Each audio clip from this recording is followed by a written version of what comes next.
leçon à donner à personne. Quand le président Lula aura à inviter, il est responsable de son invitation. Je pense qu'il faut que ça se fasse comme à chaque fois, et c'est un peu le sens de ce qu'on fait pour les G7 et pour les G20, en concertation avec tous les membres. Et donc c'est cette articulation entre la liberté de celui qui invite et le respect de tous et tous. Et donc je pense que, Président, la diplomatie brésilienne va conduire de manière totalement souveraine et respectueuse des autres dans les prochains mois les concertations qui se font. Imaginez-vous dans une salle de réunion internationale où les enjeux sont élevés et les tensions palpables au centre des discussions. Les sanctions contre la Corée du Nord, pourquoi ce sujet est si crucial? Quelles sont les implications pour la paix mondiale et la stabilité régionale? Dans cette vidéo, nous allons plonger au cœur de cette question brûlante. La Corée du Nord, dirigée par Kim Jong-un, est un acteur majeur dans le paysage géopolitique mondial. Ses ambitions nucléaires et balistiques ont suscité des réactions vives de la part de la communauté internationale. Les sanctions économiques et diplomatiques imposées à la Corée du Nord sont au cœur de ce débat complexe. C'est un coup de force qui a pris les Nations Unies de court. Malgré 13 votes pour et une abstention, la Russie impose la fin de la surveillance des sanctions contre la Corée du Nord. Le groupe d'experts en charge de la surveillance cesse de remplir ses obligations directes. Son travail se réduit de plus en plus à faire le jeu des approches occidentales, en propageant les informations biaisées.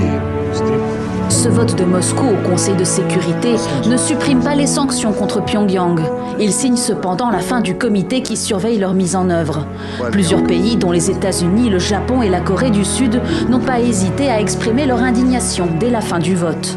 Le veto de la Russie vise à protéger les actions illégales de la Corée du Nord en bloquant la surveillance de la communauté internationale, en mettant fin aux activités d'un groupe d'experts qui a fidèlement surveillé les violations des sanctions par la Corée du Nord, y compris son développement nucléaire et ses exportations d'armes. Depuis 2006, la Corée du Nord est soumise à d'importantes sanctions des Nations Unies. Des mesures qui visent à empêcher Pyongyang de développer son programme nucléaire. Mais le dispositif est critiqué par la Chine et la Russie, qui l'accusent de dégrader la situation humanitaire. De leur côté, les experts pointent du doigt la capacité de la Corée du Nord à contourner les sanctions et les possibles livraisons de matériel militaire à des pays tiers dont Moscou. Selon cet expert, ce sont justement ces liens qui ont motivé la Russie à utiliser son veto.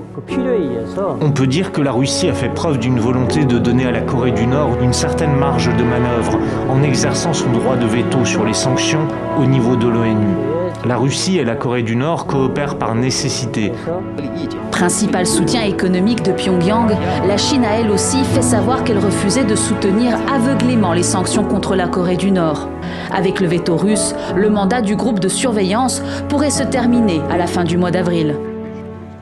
Les sanctions contre la Corée du Nord ont une histoire complexe. Voici les facteurs clés qui ont contribué à leur mise en place. Par le contexte géopolitique, la Corée du Nord, isolée et dirigée d'une main de fer par la dynastie Kim, a persisté par ses ambitions nucléaires et balistiques malgré les pressions internationales. Le régime de Kim Jong-un considère des armes comme un moyen de dissuasion face aux menaces perçues, notamment celles émanant des États-Unis et la Corée du Sud. Par les réactions internationales, face à ces provocations, la communauté internationale a réagi en imposant des sanctions économiques et diplomatiques. L'ONU a joué un rôle essentiel en adoptant des résolutions visant à restreindre les activités commerciales, financières et technologiques avec la Corée du Nord. Par le rôle de la Russie, membre permanent du Conseil de sécurité de l'ONU, a joué un rôle crucial dans les débats sur le renouvellement des sanctions. Moscou a exercé son droit de veto, suscitant des réactions mitigées. Certains voient cela comme un prétexte de leur intérêt géopolitique, tandis que d'autres critiquent le manque de fermeté envers la Corée du Nord. Cependant, il est important de noter que la Russie a également des intérêts économiques et géostratégiques dans la région. Elle partage une frontière terrestre avec la Corée du Nord et entretient des relations commerciales avec les pays. Par conséquent, sa position délicate reflète les défis complexes auxquels sont confrontés des acteurs mondiaux pour résoudre les conflits. Continuons d'examiner les effets des sanctions sur la Corée du Nord. Par les impacts économiques, la Corée du Nord a subi des pertes économiques importantes à raison des restrictions commerciales et financières. Les secteurs clés touchent comprennent l'industrie minière, d'exportation des textiles et les transactions financières internationales. Cependant, le régime nord-coréen a développé des mécanismes de contournement pour atténuer l'impact des sanctions. Les réseaux clandestins des partenaires commerciaux peu scrupuleux et des échanges illicites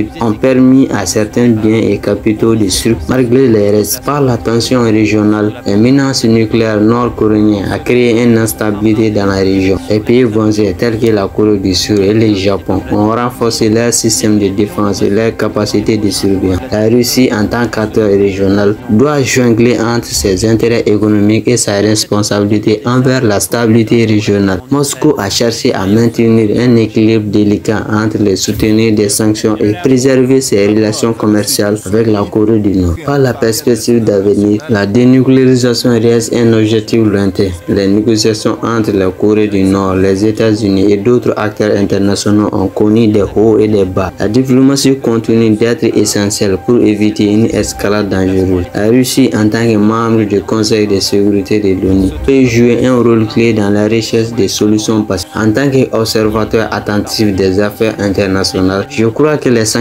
contre la Corée du Nord sont un outil nécessaire pour leur efficacité, mais leur efficacité est limitée. Voici pourquoi. Par la complexité du contexte, la situation en Corée du Nord est bien plus complexe que cela les sanctions peuvent résoudre. Le régime de Kim Jong-un est profondément ancré et les sanctions ne suffisent pas à changer radicalement sa politique. La Corée du Nord a développé des mécanismes de contournement pour atténuer l'impact des sanctions. Ces mécanismes incluent des réseaux clandestins, des partenaires commerciaux peu scrupuleux et des échanges illicites. Par les équilibres délicats, trouver un équilibre entre pression et dialogue est essentiel. Les sanctions doivent être accompagnées d'efforts diplomatiques pour encourager la Corée du Nord et reconsidérer sa position. La Russie, en tant que acteur régional, doit jongler entre ses intérêts économiques et sa responsabilité envers la stabilité régionale. Moscou a cherché à maintenir cet équilibre délicat. Par les perspectives d'avenir, la dénucléarisation reste un objectif lointain. La négociation entre la Corée du Nord, les États-Unis et d'autres acteurs internationaux ont connu des hauts et des bas. La diplomatie continue d'être essentielle pour éviter une escalade dangereuse. La Russie, en tant que membre du Conseil de sécurité de l'ONU, peut jouer un rôle clé dans la recherche de solutions pacifiques. En somme, les sanctions sont un outil, mais elles ne sont pas la panacée. Nous devons rester vigilants et explorer tous les voies possibles pour résoudre ce conflit complexe. Dans cette vidéo, nous avons exploré les causes, les effets et mon opinion sur les sanctions contre la Corée du Nord. J'entends vos commentaires et vos expressions. N'oubliez pas de vous abonner à ma chaîne et de partager cette vidéo. Merci de votre attention et à bientôt.